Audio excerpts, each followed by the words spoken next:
조금만 더 반가운 척. 반갑습니다. 예. 옆에 사람에게도 좀 인사를 하는데 그냥 영혼 없는 멘트 하지 마시고 눈을 쳐다보면서 잘 오셨습니다. 반갑습니다. 사랑합니다. 예. 고맙습니다. 일부 예배 때 설교를 했는데요. 제가 엄청 떨면서 했어요. 그러면서 2부 예배 때 결심을 했습니다. 내 스타일로 하겠다 그냥. 내 방식대로 하겠다.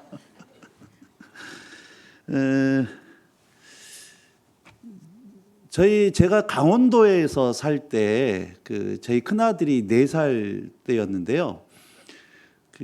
제 아내가 서울에 볼 일이 있어가지고 1박 2일로 이제 서울로 갈 일이 생겼습니다.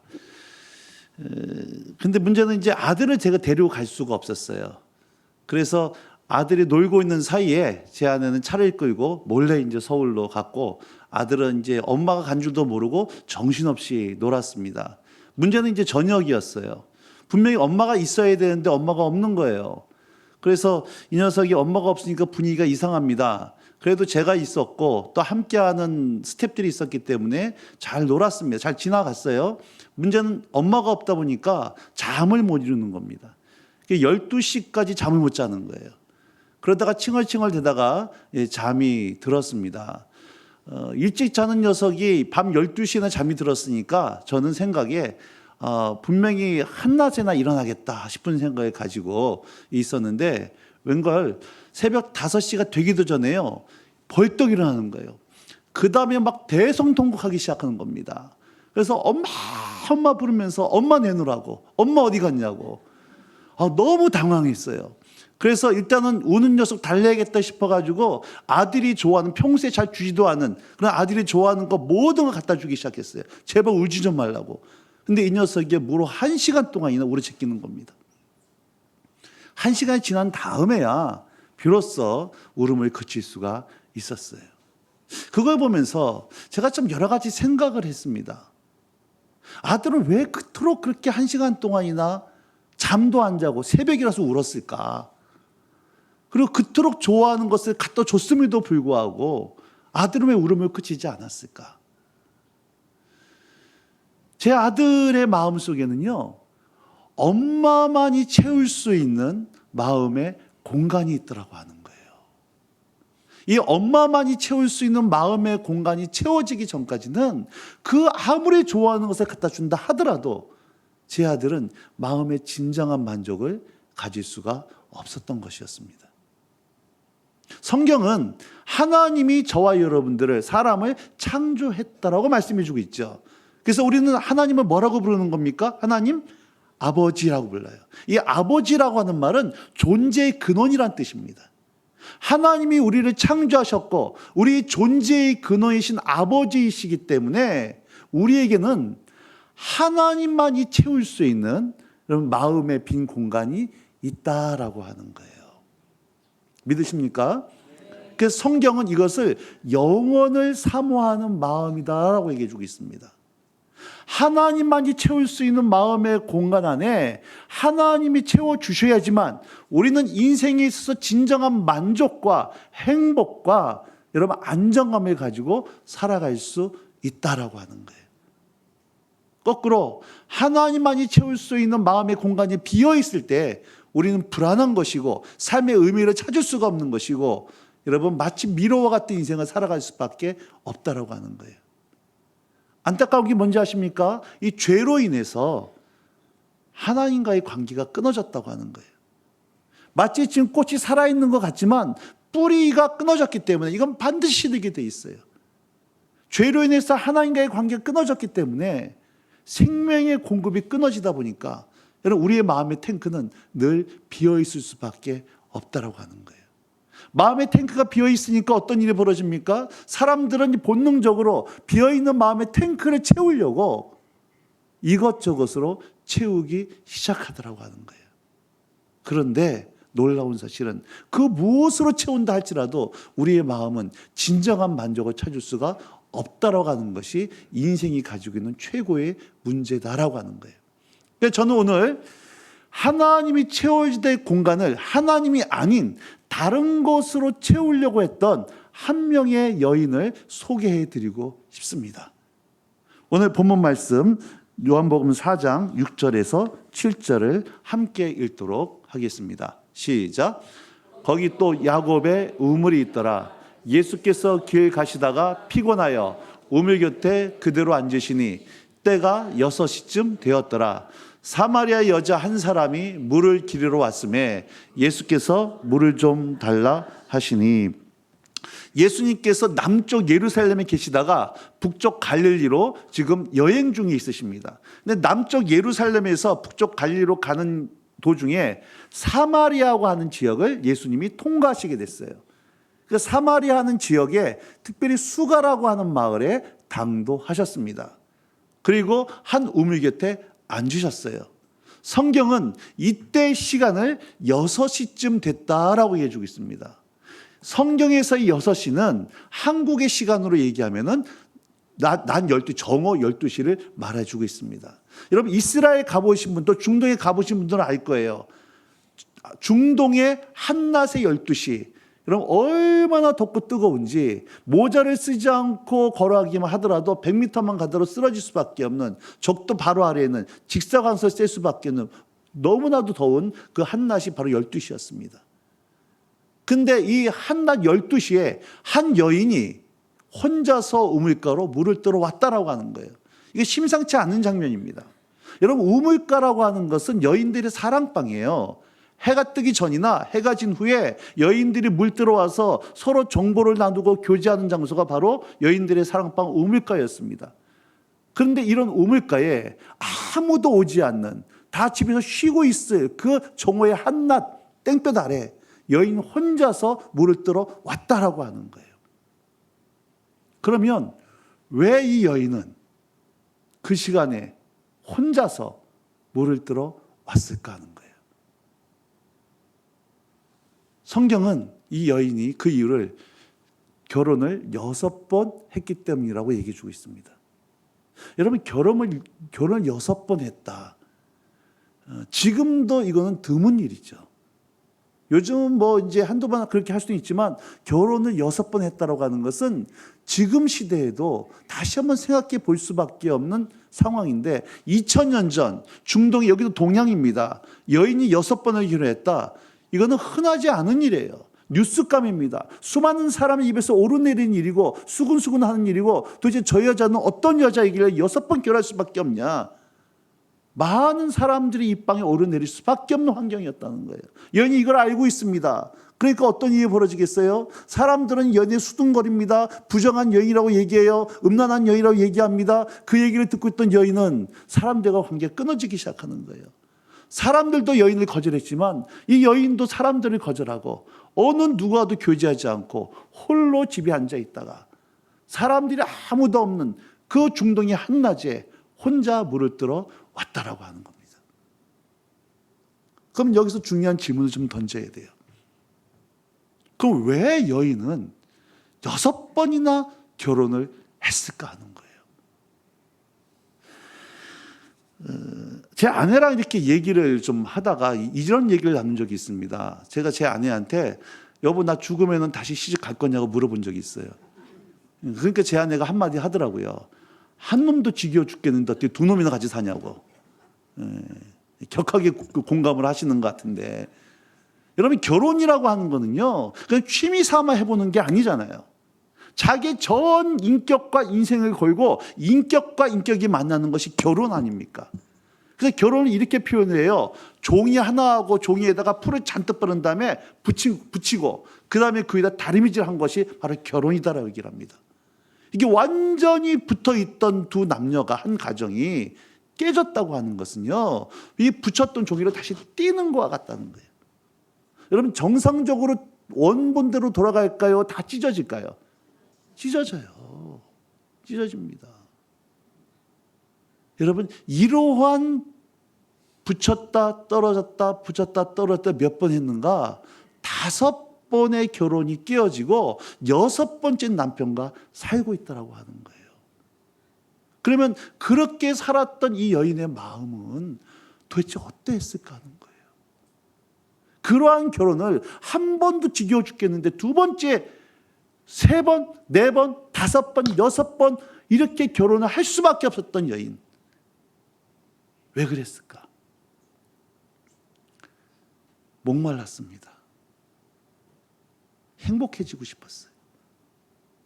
정말로 여인의 마음속에 행복해지고 싶은 목마름이 너무 가득했어요.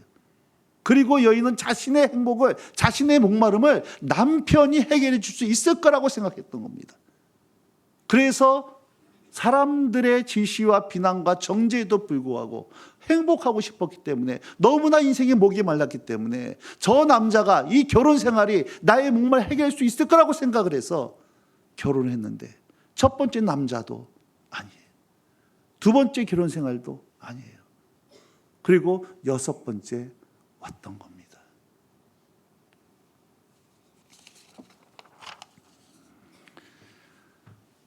(13절) 말씀에 이 물을 마시는 자마다 다시 목마르려니와, 이 물을 마신 자마다 다시 목마르려니와.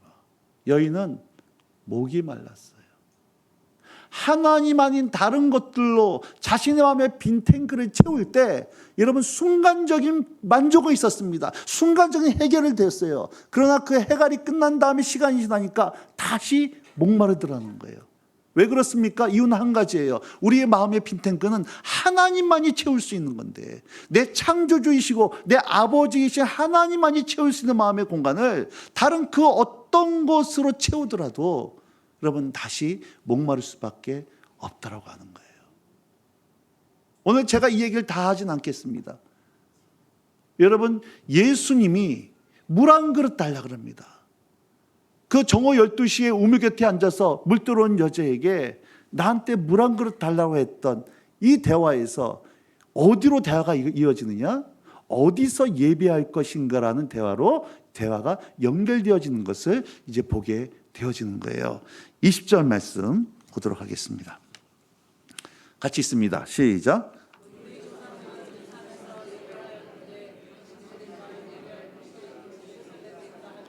자, 여기서 보고 싶은 건 이거예요. 처음에 예수님이 그 우물 끝에 앉았다가 물 들어온 여인에게 물 한 그릇 달라라 그래요.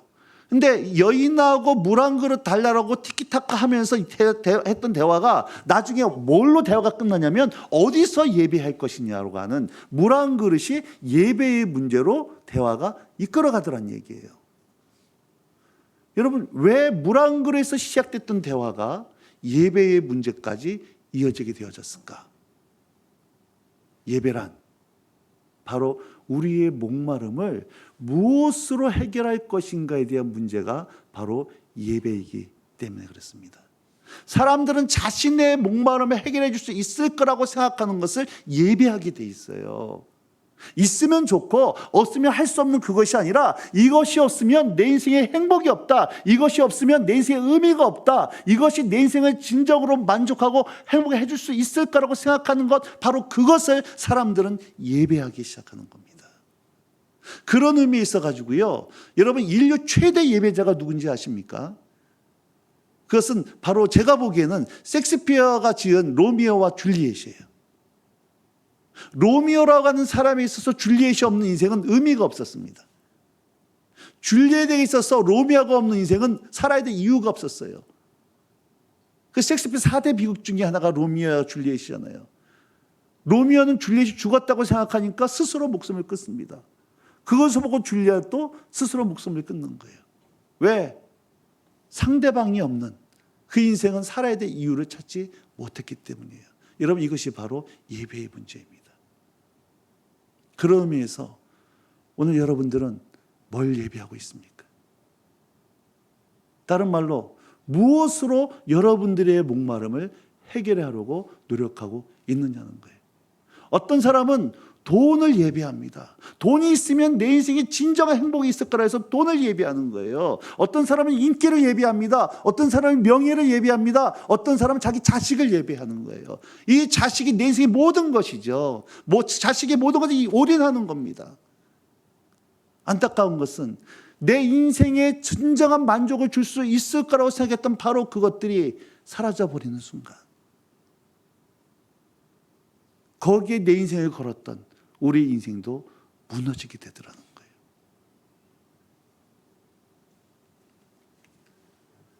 여러분, 묻고 싶어요. 정말로 행복하십니까?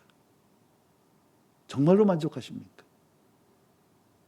목마르지 않으십니까?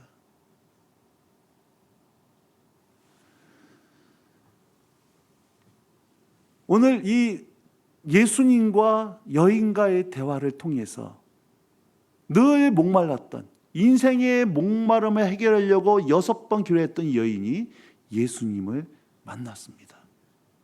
예수님 만나고 난 다음에 이 여인의 어떠한 행동과 어떤 반응을 보였는지 함께 살펴보면서 오늘 예수님을 만난 이 여인의 반응이 오늘 저와 여러분의 삶과 반응이 되어지기를 소원합니다. 28절, 29절입니다. 같이 한번 읽을까요? 시작.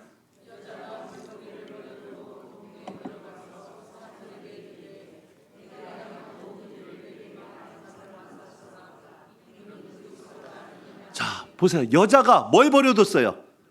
물동이를 버려두고. 이 기가 막힌 말씀이에요. 전 이 말씀을 읽을 때마다 너무 가슴이 벅찹니다. 여자가 물동이를 버려두고 그래요. 여러분, 여자에게 있어서 이 물동이는 뭘 의미하는 겁니까? 자신의 목마름을 해결해 준 수단이 물동이었어요. 이 여인에게 있어서 물동이는 남편이었습니다. 결혼 생활이었어요. 이전에 주님을 만나기 전에 이 여인은 절대 물동이를 버릴 수가 없었습니다. 왜? 물동이를 버리는 순간 자기 인생에 의미가 없었기 때문이에요. 근데 이 여인이 자기 인생의 목마름을 해결해 줄 수 있을 거라고 생각했던 물동이를 스스로 버려버리는 겁니다. 그리고 어디로 뛰어들어가요? 동네로 들어가는 거예요. 사람들이 떠미는 것이 아닙니다. 너 전도하라고 외쳤던 거 떠미는 것이 아니에요. 여인이 예수님 만나고 나니까 자기 스스로 목마름을 해결했던 물동이를 버려두고 자신을 거절하고 자신도 증오하고 자신도 미워했던 세상으로 뛰어들어가서 내가 오늘 예수님을 만났더라고. 그토록 막 모든 끊었던 관계에 있는 사람들에게 찾아가서 내가 오늘 예수님 만났다. 너도 오늘 예수님 만나라고. 여러분, 외치는 역사가 나타나더라고 하는 거예요. 오늘 동일한 은혜가 여러분 가운데 있기를 축복합니다. 여러분, 13절 14절 오늘 본문 말씀 다시 한번 보도록 할까요? 예수께서 대답하여 이르시되 이 물을 마시는 자마다 다시 목마르려니와 이 물을 마시는 자마다 다시 목마르려니와 내가 주는 물을 마시는 자는 영원히 목마르지 아니하리니. 늘 목이 말랐던 여인이 영원히 목마르지 않는 생수를 주시는 생수 그 자체인 예수님 만나고 나니까 더 이상 물동이가 필요 없었던 겁니다. 더 이상 물동이가 여인을 행복을 좌지우지할 수가 없었던 거예요. 여러분, 그 무엇으로 채워도 채워지지 않던 가슴에 생시에 그네진 예수님 만나고 나니까 진정한 만족과 행복을 얻게 되어지더라는 거예요. 여러분, 인생이 왜 지겹습니까? 왜 우리의 삶이 무기력합니까? 지나가는 사람 100명이 물어봤습니다. 요즘 어떻게 사세요? 물어보니까 많은 사람이 마지못해 산다고 얘기합니다. 어떤 사람은요, 또 어쩔 수 없이 산다 그래요. 마지막에 뭐라고 얘기했는지 아세요? 죽지 못해 산다 그래요. 죽지 못해 산다고. 여러분, 우리의 인생이 죽지 못해 마지못해 어쩔 수 없이 사는 인생이 아니지 않습니까? 근데 그렇게 사는 이유는 한 가지예요. 마음의 공간이 비어있기 때문에. 하나만이 채울 수 있는 마음의 공간이 비어있다 보니까 세상의 모든 것도 채우려고 그러는데, 여러분, 문제가 뭐냐면 이게 복음이에요. 성경에 사람의 영혼은 천하보다 귀하다 그럽니다. 천하에 있는 모든 보물을 가져다가, 여러분, 모든 보물과 오늘 여러분들의 영혼을 딱 저울에 대놓고 보면은요, 무게추가 어디로 내려가느냐? 여러분의 영혼으로 무게추가 내려가는 거예요. 왜냐하면 천하보다 귀한 것이 한 사람의 영혼이기 때문에, 이 말은 거꾸로 천하의 모든 것을 갖다 준다 할지라도 사람은 근본적인 만족이 될 수가 없는 존재라고 하는 거예요. 그래서 여러분, 이해할 수 없는 사실 중에 하나가, 아니 재벌 3세들이 왜 마약에 빠집니까? 부족한 것이 없어 보이는 그 유명한 탤런트들, 스포츠 스타들이, 돈도 많고 유명한 사람들이 왜 마약 가운데 빠지고 왜 타락 가운데 빠진 이유가 무엇입니까? 공허한 거예요. 목마른 겁니다. 그것이 사라질까 불안한 거예요. 인기를 예배하는 사람들은 인기가 사라질까 불안한 겁니다. 돈 있는 사람은 돈이 사라질까 부러운 거예요. 정치가들은 자신들의 권력이 사라질까 부러운 거예요. 그런 의미에 있어서 여러분 혹시 불안하지 않습니까? 하나님이 어떤 분이세요? 여러분, 우리를 창조하신, 우리의 존재의 근원 되신 하나님 아버지이시고 우리의 목마름을 해결해 줄 수 있는 생수의 근원이신 분이 바로 하나님 아버지인 줄로 믿으시기 바랍니다. 그 예수님 만나면은요, 여러분 끊어졌던 관계들, 무너졌던 내 삶, 만족이 없던 내 인생 가운데 주님만이 줄 수 있는 행복으로 채워진다라고 믿습니다.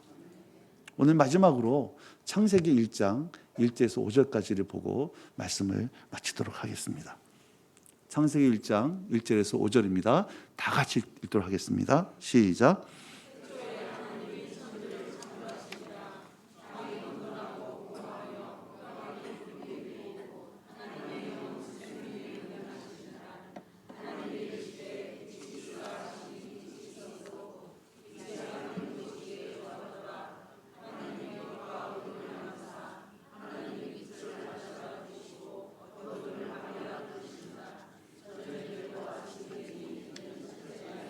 자, 태초에 하나님이 천지를 창조하셨어요.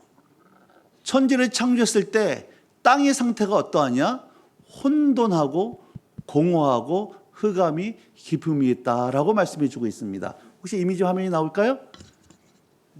네. 천지를 창조하셨을 때 땅이 혼돈하고 공허하고 흑암이 깊음이 있어요. 여러분, 혼돈하다라고 하는 것은 이건 상도 아니고 강도 아니고 바다도 아니고 형태가 없이 뒤죽박죽 섞여 있는 겁니다. 이게 카오스적인 상태예요. 무질서의 상태입니다. 공허하다 그래요. 이것은 텅 비어있다는 얘기입니다. 또 흑암, 다크 있습니다. 눈을 떠도 아무것도 배제한 칠흑 같은 어둠을 얘기해 주고 있어요. 혼돈과 공허와 흑암 가운데 천지가 만들어졌을 때에 이때 하나님의 신은 수면에 운행하셨다라고 얘기해 주고 있습니다. 운행했다라고 하는 말은요, 뭐 버스가 운행했다, 전철 운행했다 이 뜻이 아닙니다. 암탉의 달걀을 품고 있다 이 뜻이에요. 원래 뜻이 그렇습니다. 그러면 하나님께서 어떻게 하셨다는 거예요? 혼돈하고 공허했고 흑암으로 갔던 세상을 하나님께서 품에 안고 계셨다고 하는 거예요. 이렇게 혼돈과 공허와 흑암을 품에 안고 계시면서 운행하고 계시면서 하나님이 그 세상에 뭐라고 하시느냐? 말씀하시는 거예요. 빛이 있으라 말씀하시는 겁니다. 자, 하나님의 말씀하시기 시작하니까 여러분 오늘 교회에 혹시 처음 오신 분들, 우리 기독교에서는 이 말씀을 예수님이라고 얘기해 주고 있습니다. 혼돈 가운데 하나님의 말씀이 들어가니까 혼돈이 질서로 바뀌어지기 시작해요. 공허한 건데 하나님의 말씀이 들어가니까 하늘에 있는 것들과 땅에 있는 것들과 땅 속에 있는 것들로 충만하게 채워지기 시작하는 겁니다. 흑암 가운데 하나님의 말씀이 들어가니까 어둠이 떠나가고 빛으로 바뀌어지더라가는 거예요. 자, 말씀하시니 그대로, 박자 맞춰보세요. 말씀하시니 그대로, 좀 더 큰 소리로 말씀하시니 그대로, 하나님 보시기에 거기가 어디예요? 그게 에덴이에요. 에덴. 여러분, 에덴이라고 하는 뜻은요, 말은 우리나라 말로 기쁨이라고 하는 뜻입니다. 에덴 동산, 기쁨으로 충만한 동산. 어디가 에덴입니까? 말씀이신 예수님이 이 땅에 오신 곳. 여러분, 그래서 거룩한 기쁨으로 충만한 곳. 그것이 바로 에덴이고, 자, 하나님은요, 이렇게 하나님 말씀하시니 그대로 되어져서 거룩한 기쁨으로 충만한 에덴을 만드시고 이 에덴에 사람을 두어 살게 하셨다라고 하는 거예요. 거기서 뭐 하는 겁니까? 질서와 충만과 빛된 충만한 삶을 누리면서 거룩한 기쁨을 누리면서 살게 하셨던 것이 바로 오늘 저와 여러분들이 향한, 사람들이 향한 우리 하나님 아버지의 뜻인 줄로 믿으시기 바랍니다. 그래서 성경에 이런 말씀이 있어요. 항상 기뻐해라. 쉬지 말고 기도하라. 범사에 감사하라. 이는 너를 향하신 하나님 아버지의 뜻이니라. 여러분, 우리를 향하신, 여러분 각자 한 분을 향하신 아버지의 뜻은 항상 기뻐하고 쉬지 말고 기도하고 범사에 감사하는, 그래서 애들이 충만한 삶을 누리며 살아가는 것이 우리를 향한, 여러분의 자녀를 향한, 여러분의 가정을 향한, 이 인류를 향한 하나님 아버지 원래의 계획이었고 디자인이었다는 거예요. 근데 안타까운 것은요, 이 에덴이 깨져 있어요. 에덴이 깨어지고 가시떨기와 엉겅퀴로 가득 찬 세상이 되어버렸습니다. 삶이 혼돈해요. 부부관계가 혼돈스럽습니다. 부모와 자녀의 관계가 혼돈스러워요. 친척들과 관계가 혼돈스럽고 교인들의 관계가 혼돈스럽고 더 나아가서요, 나하고 내가 혼돈스러워요. 내가 너무 초라해. 내가 너무 비참해. 자기 연민 속에, 우울감 속에, 공황증 속에 어떻게 할 바 모르고 허우적거리는 인생들이 너무 많습니다. 마치 실타래가 어디 것처럼 인생이 꼬여 있다 보니까 이 실타래를 풀려가면 풀려갈수록 더 꼬여만 가는 인생. 그럼 어디서부터 이거 풀어야 할지 모르는 사람들이 너무나 많다고 하는 거예요. 공허합니다. 공허하다는 얘기는 목마르다는 얘기예요. 목마르기 때문에 우리의 목마름을 채워줄 수 있는 생수의 근원 대신 예수님께 나가야 되는데 예수님께 안 나갑니다. 다른 대체물을 찾아요. 그것이 대표적인 게 뭐예요? 술, 결혼. 저 여자가, 저 남자가 나를 정말로 이 어렵고 이 지옥 같은 삶에서 끄집어내서 행복해 줄 수 있고 생각을 해서 결혼을 했는데, 결혼하고 나니까 당황하는 겁니다. 너 없으면 못 살겠다고 해서 결혼을 했는데 너 없으면 나중에 보니까 너 때문에 못 살겠다고 바뀌더라는 거예요. 또 무엇이 있습니까? 인기, 명예, 돈, 권력. 문제는요, 여러분 그것들이 주는 만족이 있어요, 없어요?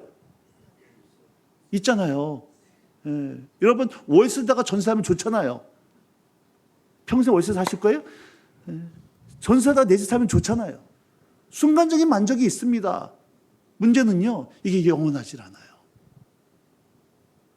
더 강력한 자극을 원합니다. 이유는 한 가지예요. 세상에 그 무엇에 갖다 놓아도 우리의 마음은 만족할 수가 없기 때문에 더 강력한 자극을 원하게 돼 있어요. 이게 나중에 뭘로 갑니까? 중독으로 가는 거예요. 일중독, 성중독, 종교중독, 마약, 도박, 알코올. 누군가 중독에 빠졌던 얘기는 마음이 아프다는 얘기예요. 공허하다는 얘기입니다. 흑암, 혼돈과 공허, 흑암. 도장만 찍으면 이혼입니다. 부도나기 직전이에요. 암병 걸렸어요. 회사 쫓겨나기 직전입니다. 사방천지를 둘러봐도 나를 도와줄 것이 아무도 없어요. 여러분, 이렇게 살아가는 사람들이 교회에 있을까요, 없을까요? 있어요. 세상 사람들만 이렇게 사는 것이 아니라 여러분 교회 다니는 사람 중에 이런 사람들이 있더라는 거예요. 더 비참한 게 뭔지 아십니까? 내 상황이 이럼에도 불구하고 누구에게 나눌 사람이 없더라고 하는 거예요.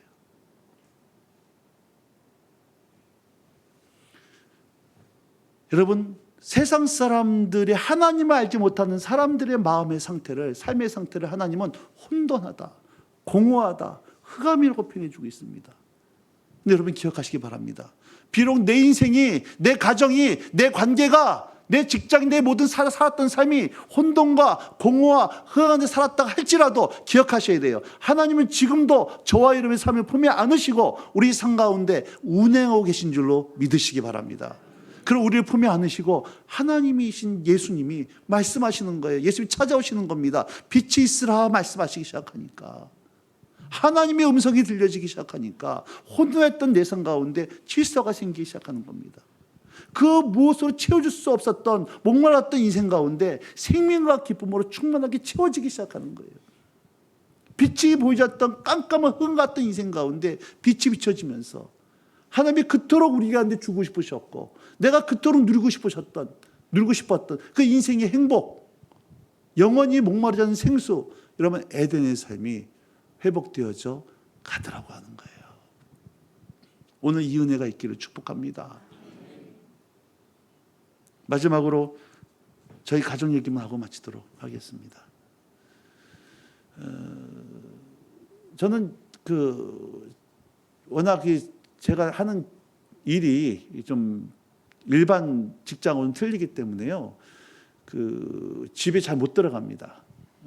그래서 뭐 소위 어떤 사람들은 제 아내 보고 전생에 나라를 구했냐고 얘기를 하는데 한 열흘 정도는 집에 있고 나머지 20일은 밖에서 이렇게 돌아다니면서 잠을 잘 수밖에 없어요. 그래서 저도 그렇게 하루 종일 이곳저곳 다니면서 사역을 하고 제 아내도 아침에 일어나서 애 학교 보낸 다음에 하루 종일 사역을 합니다. 그리고 밤 11시쯤 되면은요 시체처럼 쓰러져요. 피곤에 쩔어가지고 그냥 쓰러져 잠이 듭니다. 천둥이 치고 번개가 쳐도요 제 아내가 일어나질 않아요. 놀라운 사실은 제가 일을 마치고 새벽 1시, 2시에 들어가서 불 켜고 샤워를 해도요 제 아내는 제가 온지도 몰라요. 그냥 딥이 자요 그냥. 딥이 자요. 나중에 아침이라서 언제 왔냐고 얘기를 합니다. 그 정도로 피곤에 쩔어가지고 잠이 들어있어요. 근데 어느 날 제가 놀라운 사실을 하나 발견을 했습니다. 늦게까지 제가 책을 보고 있었어요. 옆에 아내가 잠을 잡니다. 애가 자고 있었어요. 근데 애가 자다가 찡찡거리니까 그 피곤에 쩔어가지고 잠자는 아내가 갑자기 벌떡 일어나지만 가슴을 열고 애 젖을 먹이는 거예요. 제가 그걸 보고 놀랐습니다. 아니 밖에 큰 소리가 나도 무슨 소리가 난지도 모르고 잠든 아내. 남편이 새벽 1, 2시에 들어와서 불 켜고 샤워를 해도 제가 온지도 모르고 자는 아내가 아니 그 애 찡찡거릴 그 소리를 어떻게 듣고 앉아있는지 애가 우니까 일어나서 가서 젖을 먹이더라는 거예요. 그리고 애가 잠들면 다시 쓰러져서 또 옆에 잠들더라는 겁니다. 근데 그 애 젖을 졸고 앉으면서 젖을 먹이는 아내를 보다가요 하나님께서 하나의 그림을 보여주셨어요. 하나님께서 제 아내를 함께 품고 있는 모습을, 안고 있는 모습을 같이 보여주셨어요. 하나님의 사랑을 사모하는 자, 하나님의 평안을 바라보는 자, 너의 모든 것 창조하신 우리 주님이 저와 여러분들을 하나님의 자녀 삼아 주셨어요. 여러분들이 이불을 뒤집어 쓰고 입을 틀어막고 흐느끼는 그 작은 신음소리에도 하나님이 응답하고 계시고, 한 입을 덮고 자는 배우자마저도 이해하지 못하고 배 아파난 자식마저도 이해하지 못하는 시커멓게 타버린 가슴 속에 하나님의 한 줄기의 빛을 비춰주시더라고요. 빛이 있으라 말씀하시는 하나님의 한마디 음성이 들리기만 하면 늘 목마름 속에서 어느 것이 내 인생에 진정한 만족을 줄 수 있을까 이것저것 찾아다니는 인생에서 영생하도록 솟아나는 샘물 되신 그 예수님이 오늘 우리의 삶에 진정한 만족을 주시더라고 하는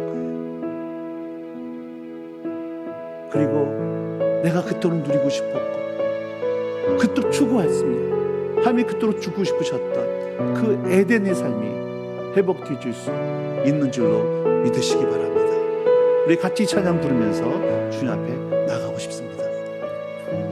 하나님의 사랑을 사모하는 자,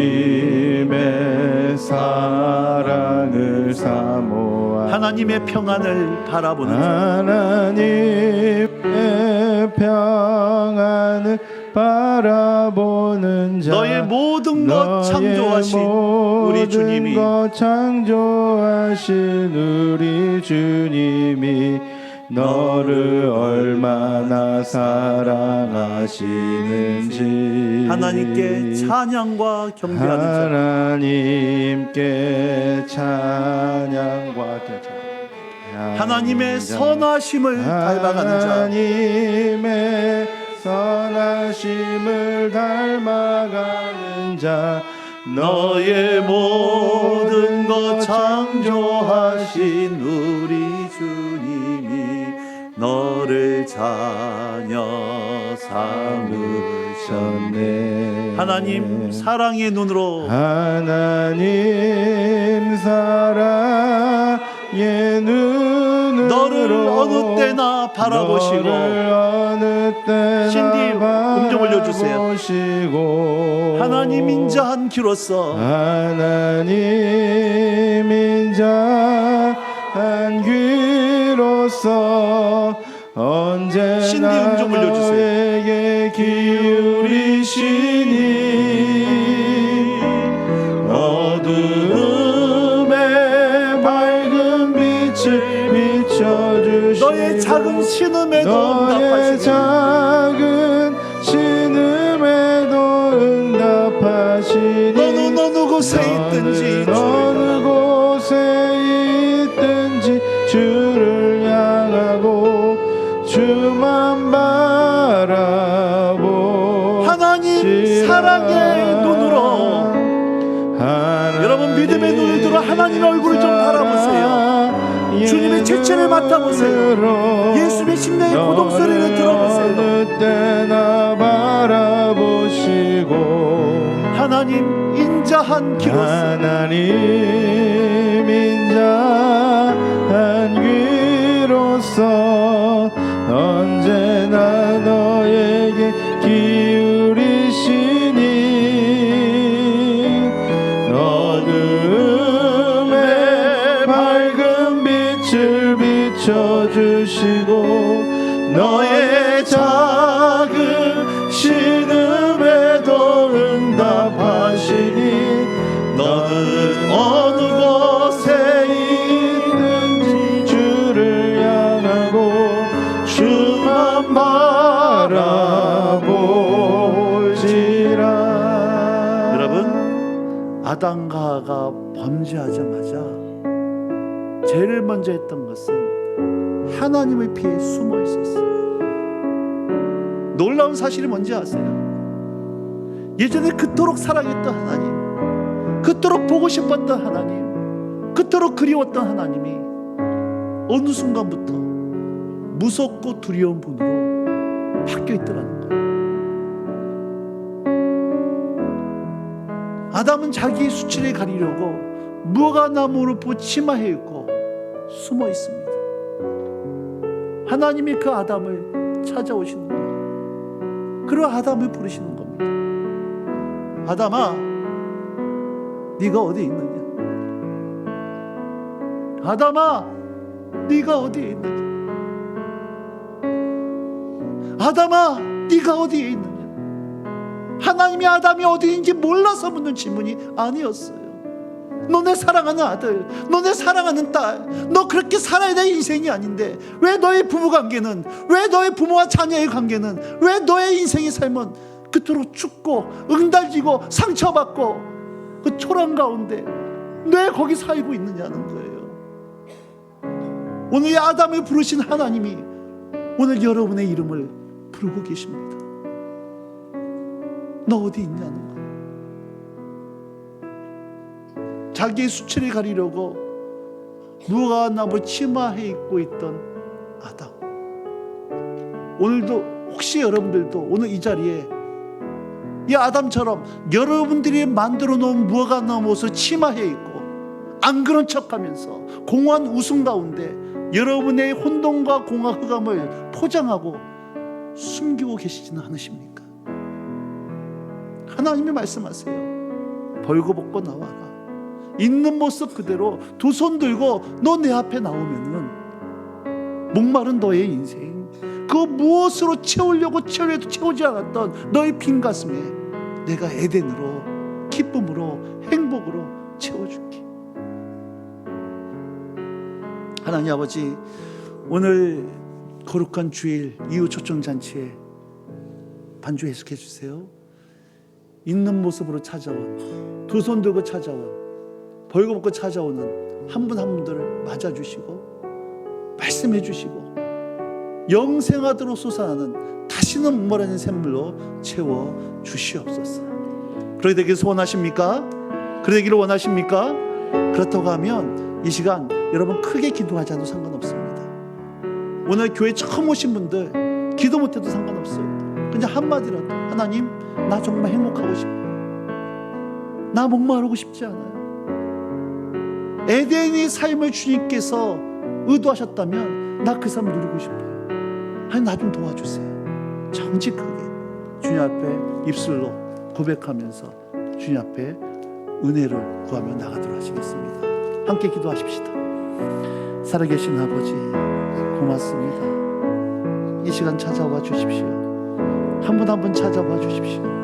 마음을 만져주십시오. 생수의 그는 예수님께서 빛이 있으라 말씀해 주시고 그때 어둠이 떠나가게 하시고 아버지 시커멓게 타버린 가슴 속에 다시 꽃이 피게 해주시고 아버지 우리 눈물을 닦아주시고 더 이상 소망이 없다고 여겨지는 내 인생이 끝났다고 생각된 내 가정과 부부관계와 자녀의 인생 가운데 내 인생 가운데 아버지 어둠의 빛을 비춰주시고 하나님의 은혜로 애들이 은혜를 허락하시고 이 시간 이후 초청으로 VIP 한 분 한 분 찾아가시고 이들의 마음이 활짝 열리게 하시고 생수의 그런 되시고 인생의 행복을 주신 예수님을 금에 맞아들이고 영접할 수 은혜를 허락하여 주시옵소서. 아버지 고맙습니다. 우리의 발걸음을 교회로 인도해 주시고 예수님에 대한 소식을 듣게 하셔서 감사합니다. 예수님과 만나 물동이를 버려두고 동네에 뛰어들어갔던 여인처럼 아버지 동일한 은혜가 오늘 나도 예수님 만나 내 삶의 거짓된 안정감이었던 물동이를 버려두는 은혜가 있게 해주시고 영생과 솟아난 샘물 대신 예수님을 만나 주께서 주시는 진정한 만족과 에덴의 삶을 누리는 복된 시간 되어주시도록 은혜를 허락하여 주시옵소서. 예수님의 이름으로 감사하며 기도합니다.